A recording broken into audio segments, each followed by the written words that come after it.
ouvert ma Bible et j'ai vu que c'est possible. Dieu a créé l'homme et il a créé aussi la femme. Il les a unis pour le meilleur, mais aussi pour le pire.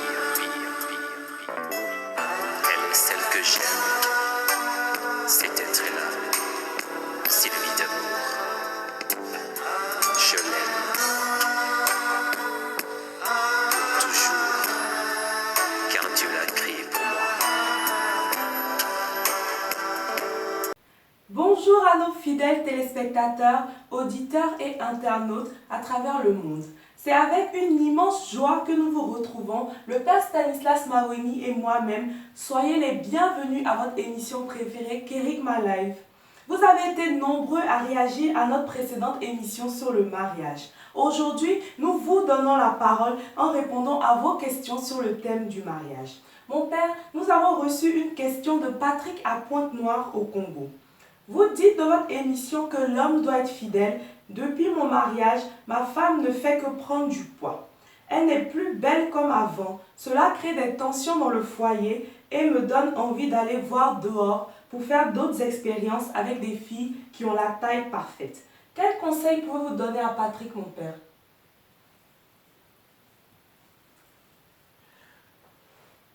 Sa femme prend de poids. Cher ami Patrick, il faut comprendre que le mariage qui est sacrement, c'est l'appel de Dieu dans ton couple. La femme prend de poids, c'est plusieurs raisons. La femme se sent à l'aise dans le foyer. Quand elle quitte, toute femme qui quitte le toit paternel, dans son foyer, prend du poids. C'est la première gestionnaire du foyer. C'est normal qu'elle prenne du poids, c'est le premier signe qui montre que réellement la femme est à l'aise, qu'elle a réalisé son rêve. La femme peut prendre du poids aussi parce qu'elle a eu des enfants. Donc le corps a changé, le fonctionnement de son corps n'est plus le même. Chez Patrick, il faut saisir cela. Ou elle change parce qu'elle est à l'aise dans son foyer, ou elle change parce que tu l'as aidé à changer en faisant que vous ayez des enfants. Donc ta contribution dans sa vie, en faisant que vous ayez des enfants, a automatiquement changé tout son organisme. Elle doit prendre du poids. Elle est la même, mais ce n'est plus le même fonctionnement, ce n'est plus la même manière de se tenir. Pourquoi? Parce que le corps ne réagit plus comme dans le passé. Donc, elle est passée d'une étape de sa jeunesse à une étape de sa maternité. Et c'est normal qu'elle prenne du poids. Et il ne faut pas aller chercher dehors, parce qu'elle est en train de prendre du poids. En allant dehors, celle du dehors prendra aussi du poids. Et du coup, tu vas passer de femme en femme, de femme en femme, de femme en femme, jusqu'à être découragé toi-même et avoir des soucis, te créer des soucis toi-même parce qu'elle est en train de prendre du poids. C'est toute femme qui prend du poids. Et c'est toute femme qui peut aussi perdre du poids. Voilà ce que je peux te dire pour que tu prennes conscience qu'il n'y a pas de raison d'aller ailleurs. Quelque part, c'est ta fierté de voir que tu donnes la paix à quelqu'un, que tu nourris très bien quelqu'un, qu'une personne te nourrit très bien, s'occupe très bien de toi et à l'aise dans ton foyer. Merci mon père pour votre réponse à Patrick. Maintenant, nous avons reçu 4 questions de Monette à Abidjan, de Dominique à Paris, de Fleur à Chicago et de Destinée Princia à Dubaï. Elle veut savoir, est-ce qu'un couple marié religieusement peut séparer l'argent en ayant des comptes séparés alors qu'ils sont devenus une seule chair lors de leur mariage? C'est le problème de gestion. gestion, il ne s'agit pas seulement de la gestion financière. Si la gestion financière n'est pas bien posée, la gestion des enfants sera compliquée. Tout à fait. Donc, tout part de la préparation que vous avez lors de votre mariage. Lors du mariage, je dis toujours aux fiancés qui viennent, est-ce que vous avez discuté sur la gestion financière? Est-ce que vous avez discuté sur vos agendas? Si aujourd'hui, nous avons le concept économie, l'économie vient de la femme. C'est la femme qui gère. C'est la femme qui est la gestionnaire dans un foyer. Et ça serait intéressant que la femme gère, que le couple ait un seul compte, s'ils ont un compte, que le couple ait la transparence financière. À quoi bon de dire, à quoi bon qu'on se permette de dire qu'on est marié si on n'est pas à même de mettre tout en commun? Ce n'est pas un mariage, c'est la blague. Où on met tout en commun parce qu'on va mettre les enfants en commun. C'est pourquoi, avant le mariage, il faut aller chez le notaire. Faire une déclaration chez le notaire. Pour voir qu'est-ce que vous avez, qu'est-ce qui doit être en commun. Et rien ne peut être pour la femme ou pour le mari au moment où ils sont engagés tous les deux pour une cause commune. D'accord. La transparence fait que l'homme remette la responsabilité à la femme. C'est une manière de mettre aussi la femme à l'épreuve. Voici, on a épousé une bonne gérante. C'est une manière d'éduquer aussi la femme si elle n'arrive pas à gérer. Et moi, je souhaiterais que ce soit la femme qui gère. Comme ça, elle aura tout le temps des migraines. Pourquoi? Parce qu'elle doit se poser des questions. Comment habiller tel enfant? Comment habiller le mari? Comment nourrir tout le monde? Et s'occuper. C'est elle qui gère l'agenda. Et je pense, à mon sens, à moi, le couple ne peut pas avoir des soucis pour la gestion financière, pour la gestion de l'immobilier aussi, pour la gestion de tous les biens de la maison. Le couple ne peut pas avoir des soucis. La femme gère. Le jour où l'un des couples ne sera plus là, au moins les enfants savent qu'il y a une transmission dans la gestion. Donc on ne peut pas gérer séparément les biens au moment où on a des enfants. On travaille pour qui? Je dis toujours aux fiancés qui viennent, c'est bien vous voulez vous marier, mais je veux savoir vous travaillez pour qui? Vous perdez les énergies. Le matin, vous vous réveillez tous les matins pour aller travailler. Vous rentrez le soir fatigué. Vous travaillez pour qui?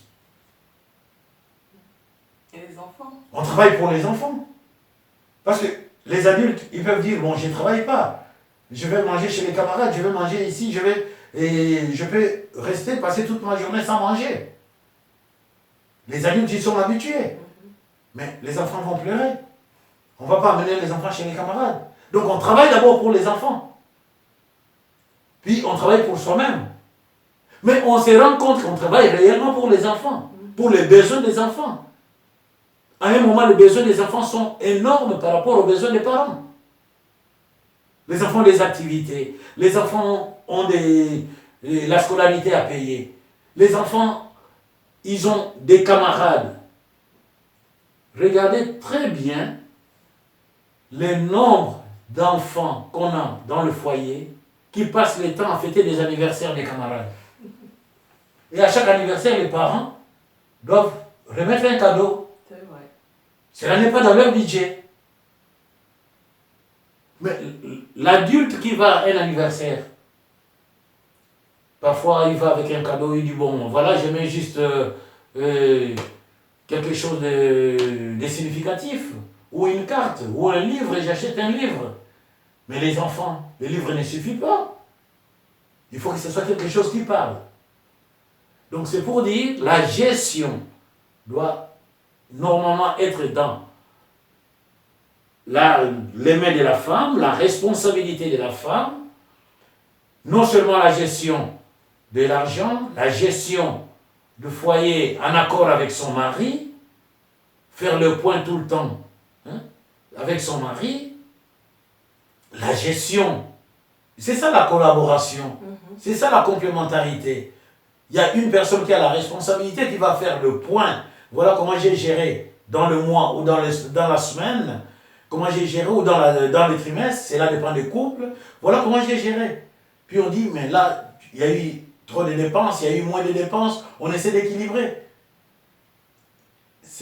Pour moi, c'est le problème qui est facilement résolu si on donne la gestion à la femme et la gestion de son agenda à sa femme.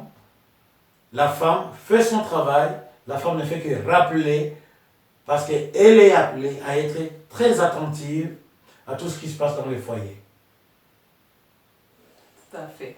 Merci mon père pour votre réponse. À présent, 2 questions posées par Christelle et Aubin depuis Barcelone, ainsi que Jean-François et Chloé depuis Lille, nous sont parvenus. Ils s'interrogent sur le nombre d'enfants. En fait, il y a Jean-François qui lui rêvait d'avoir 11 ou 12 enfants pour former une équipe de football, étant très fan de football. Mais après 2 enfants, sa femme ne veut plus en avoir d'autres. La seule raison qu'elle avance, c'est qu'elle n'arrive pas à concilier le travail et l'éducation des enfants. Pour cela, Jean-François pense sérieusement à prendre une autre femme pour avoir le nombre d'enfants qu'il désire. Ce couple attend votre conseil, mon père, pour avancer, car vous avez évoqué le discernement lors de notre précédente émission.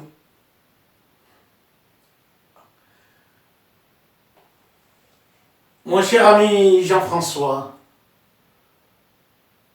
avoir une équipe de foot chez toi, mais...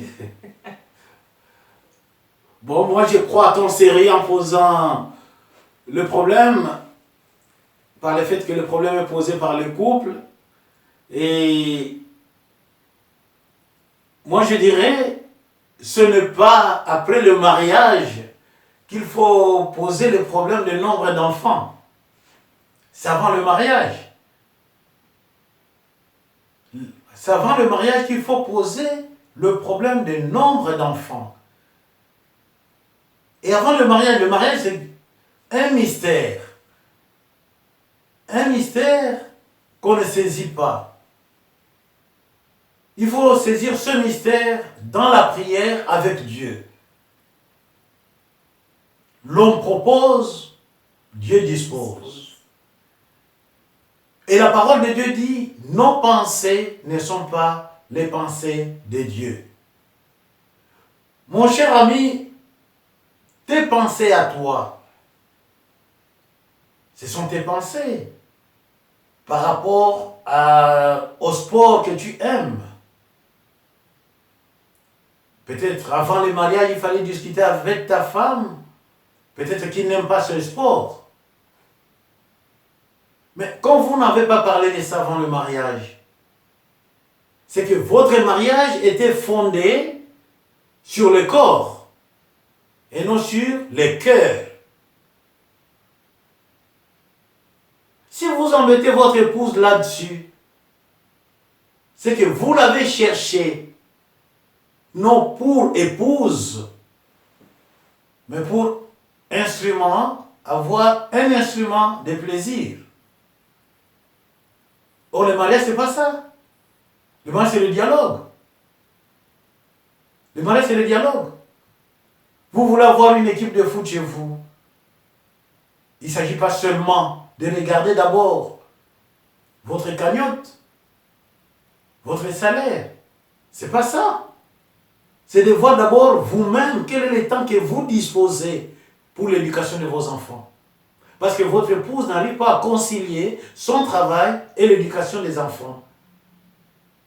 Quel est le temps que vous disposez pour jouer, blaguer, rire avec vos enfants? Ou bien vous voulez faire le nombre pour X, Y raison. Parce qu'il y a des gens qui disent, bon, j'ai fait beaucoup d'enfants comme ça, il y aura une réduction fiscale. Peut-être ça fait partie de ça. Mais ça, c'est un mauvais raisonnement. Un mauvais raisonnement parce que la société d'hier, ce n'est pas la société d'aujourd'hui. Un mauvais raisonnement parce que vous n'avez pas eu le temps de dialoguer, de vous mettre d'accord sur le nombre d'enfants. Les enfants viennent de Dieu. S'ils viennent, bon, ils viennent. Si ça surprend votre épouse, qu'il y a un troisième qui arrive, le quatrième arrive, le cinquième arrive, bon, ils arrivent, vous acceptez la volonté de Dieu. Si tu dépasses l'équipe de foot, très bien, tu as dépassé l'équipe de foot, bravo. Mais faire de ça un problème pour aller chercher une autre femme, je pense que là, vous allez droit la tête contre le mur et vous deviendrez fou. Parce que déjà, si on n'arrive pas à gérer une femme, si une femme n'arrive pas à gérer un homme, à plus forte raison deux, il y aura des tiraillements. Il y aura des tiraillements. Et ça va poser même, au niveau des héritages, ça va poser des problèmes. Si la deuxième que vous cherchez n'est pas épousée légalement, ça sera compliqué. Donc elle sera là juste pour un stage, votre instrument de plaisir. Qu'est-ce qu'elle va gagner? Quelle est la joie du mariage qu'elle aura? Ne pensez pas en termes d'enfants. Pensez en termes d'amour. Est-ce que ma femme m'aime? Est-ce que je l'aime? Est-ce que j'aime mes enfants? Est-ce qu'avec ma femme, nous éduquons bien les enfants? Pour moi, ce sont des questions fondamentales. Avant d'ajouter le troisième, le quatrième, le cinquième, il faut voir d'abord comment on vit avec les deux premiers qui sont arrivés. Voilà ce que je peux vous conseiller. Et je vous prierai de bien revoir votre réflexion pour ne pas dormir avec des insomnies. Le corps ne peut pas remplacer le cœur. Trouvez d'abord le cœur, parce que le corps peut être un jour malade. Et vous n'irez pas dehors chercher une autre personne.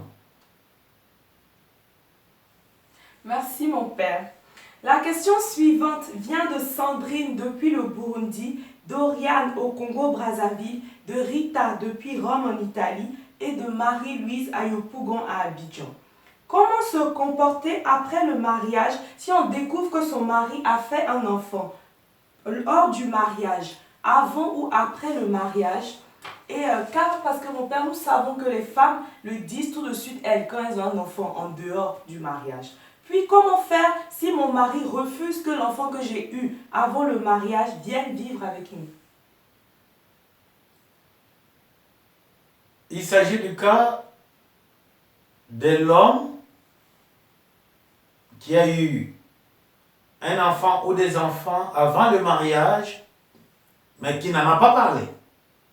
Voilà, il y a cette option-là. Et l'option de la femme qui a eu un enfant avant le mariage, qui a parlé de cet enfant à son fiancé, puis ils vont au mariage, mais le fiancé ne veut pas que l'enfant de la femme vienne vivre dans le couple.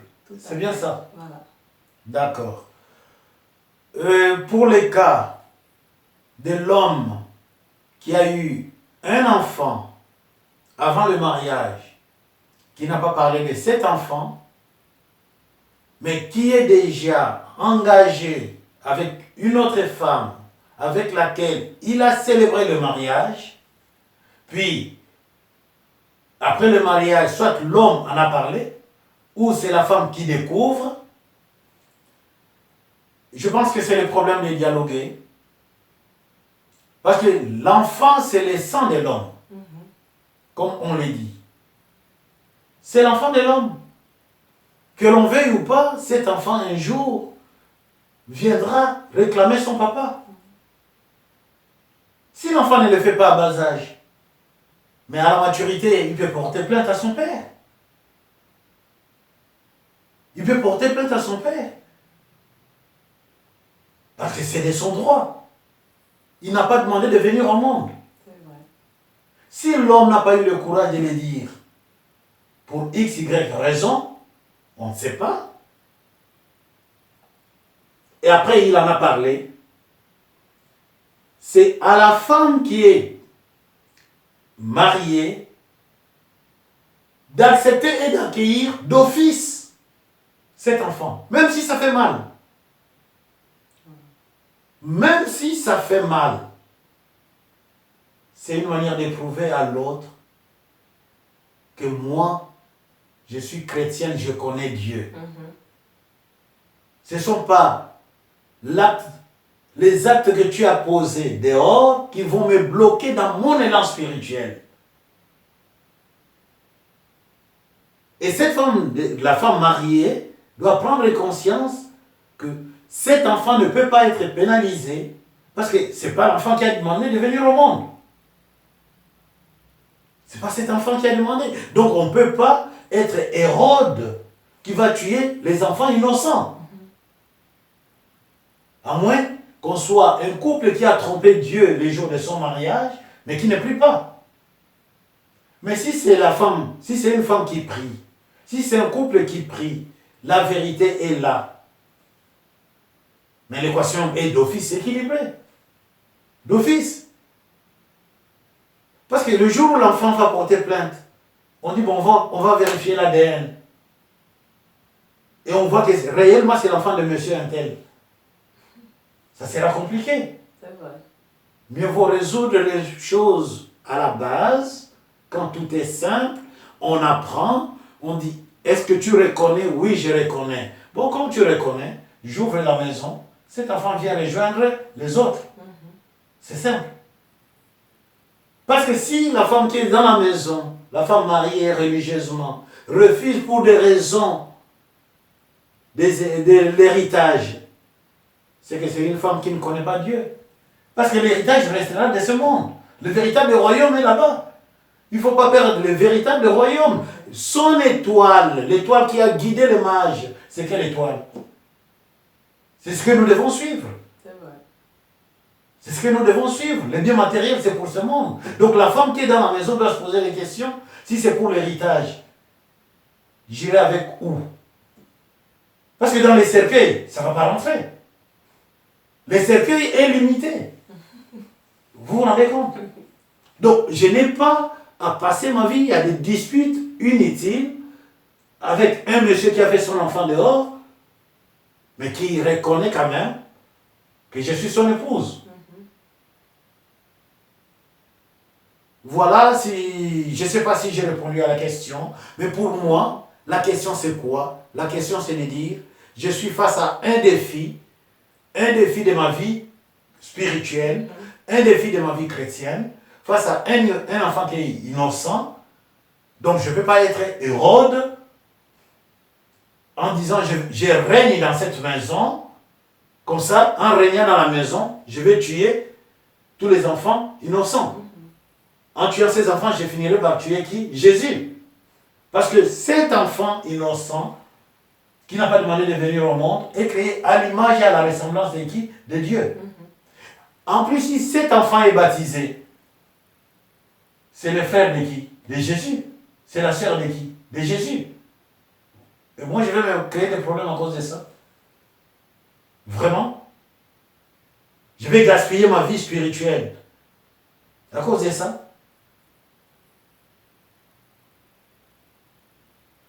Le cas de monsieur qui ne veut pas que l'enfant de la femme vienne habiter avec eux, je dirais, il faut qu'il revoie sa vie spirituelle. Cet enfant est un empêchement en quoi? Comme on dit, quand on accepte la poule, il faut accepter même le plume de la poule. Tout ce que la poule, on l'amène dans la maison. Est-ce que je me fais comprendre? Tout à fait. Mais comme on a accepté la femme, on a vu que la femme était beau du cœur. Mais il faut accepter aussi son passé. Il faut accepter son passé. Elle au moins a eu le courage de dire qu'elle a eu un passé. Mais il faut accepter ce passé. Il faut accepter ce passé. Vous allez envoyer cet enfant chez son père. Si son père est irresponsable, donc vous voulez donner à la société un délinquant, un enfant qui n'est pas accepté par son père, un enfant qui est accepté par sa mère, mais refusé par le mari de sa mère, qu'est-ce que cet enfant devient? SDF? Un délinquant qu'on veut donner à la société? Puis on va dire qu'on prie. Quel est le Dieu qu'on prie? Donc moi je conseillerais au couple accueillir cet enfant. Vous ne savez pas ce que cet enfant vous apporte comme bénédiction, comme bonheur. Vous ne savez pas. Vous ne savez pas. Vous savez, j'avais fait un enseignement, j'avais dit, au monde, il y a des gens qu'on appelle les Salomon. Et j'ai dit, il y a des gens qu'on appelle les Salomon, c'est-à-dire ceux qui dorment au salon. Ah oui. Donc vous voyez quelqu'un qui dort au salon, ne vous moquez pas de la personne. Selon c'est Salomon. En dormant au salon, c'est un grand philosophe. Il se pose des questions existentielles et fondamentales sur sa vie et le sens de sa vie. Mais peut-être celui-là, dans 10 ans, vous aurez besoin de lui. C'est vrai. Donc Salomon, qui est Lazare, peut un jour vous donner de l'eau dans le royaume. Cet enfant qu'on refuse, parce que c'est l'enfant de la femme, peut sauver aussi ce couple-là qui le refuse. C'est vrai. Donc, revenons au spirituel. Tout ce que nous vivons, c'est pour ce monde. Si nous savons que celui que nous suivons nous a dit de nous aimer les uns les autres, on va aimer cet enfant, on va le prendre. Je vous remercie, mon père. Maintenant, mon père, nous avons reçu des questions de Roberta à Luanda en Angola, de Marie-André à Koumassi à Abidjan, de Antoine à Troyes en France, de Lilia à Turin en Italie, de Jean-Marie à Washington et de Nanan à Brazzaville. Ils veulent savoir comment se comporter face à l'homme qui sort de la maison tout le week-end à 18h et qui rentre à 6h du matin sans dire où il était et avec qui. Aussi, il y a le problème des relations extra-conjugales et de l'éloignement des conjoints qui conduit au divorce. Alors que vous avez dit dans la précédente émission qu'il n'y a pas de divorce dans l'Église catholique. Que pouvez-vous donc conseiller à ces couples? Ah,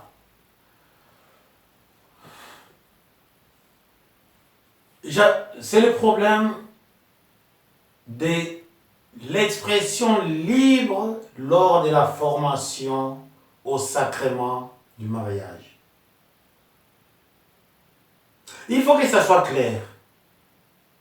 Ceux qui vont s'inscrire à la mairie pour le mariage, ils ne sont jamais appelés pour suivre une formation. Mais à l'église, il y a une formation. C'est l'espace qu'on donne pour qu'on pose des questions.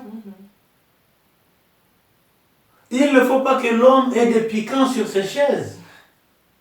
On ne peut pas mettre des pinsons, des piquants, des épines sur les chaises, qu'on ne reste pas chez lui le week-end.